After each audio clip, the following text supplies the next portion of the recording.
কাঁচা টমেটো দিয়ে চুনো মাছের ঝাল চচ্চড়ি। প্রথমেই কড়াই গরম করে দিয়ে দেবো তেল।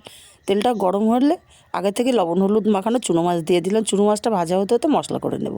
মিক্সচার জারে দিলাম শুকনো লঙ্কা 2 চামচ হলুদ সর্ষে। মিক্সচারটা গুঁড়ো করে নিয়ে তারপর অল্প জল দিয়ে একদম মিহি করে পেস্ট রেডি করে নেব। আর এদিকে মাছগুলো বেশ লাল লাল করে ভাজা হয়ে গেছে। চুনো মাছ একটু কড়া করে ভাজলে খেতে বেশি ভালো লাগে। মাছগুলোকে তেলের থেকে উঠিয়ে নিয়ে কড়াইতে আরও একটু তেল দিয়ে দিলাম। তেলটা গরম হলে 1/2 চামচ পরিমাণে কালো জিরে ফোড়ন দিয়ে কুচিয়ে রাখা আলুগুলো দিয়ে আলুগুলোকে বেশ লাল লাল করে ভেজে নিয়েছি। আলুটা ভাজা হয়ে গেলে এখানে দিয়ে দেবো কুচনো পেঁয়াজ। পেঁয়াজগুলোকে আলুর সঙ্গে একটু ভাজা ভাজা করে নেব। মিনিট 2 সময় নিয়ে ভাজা ভাজা করে নিয়েছি। এবার এখানে দিয়ে দেবো কুচিয়ে নেওয়া কাঁচা টমেটো। কাঁচা টমেটোটাকেও মিনিট 2 কষিয়ে নেব আলুর সাথে। এতে করে কাঁচা টমেটোর কাঁচা গন্ধটা সম্পূর্ণ চলে যাবে। তারপর এখানে দিয়ে দেবো স্বাদ মতো লবণ আর দেবো 1/2 চামচ হলুদ। দিয়ে দেবো পেস্ট করে রাখা মশলাটা।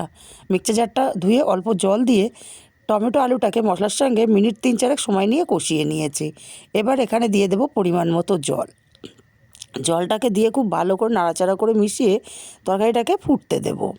তরকারিটা ফুটে উঠলে আবারও একটু নাড়াচাড়া করে দেব। তারপর দিয়ে দেবো এখানে ভেজে রাখা চুনো মাছগুলো।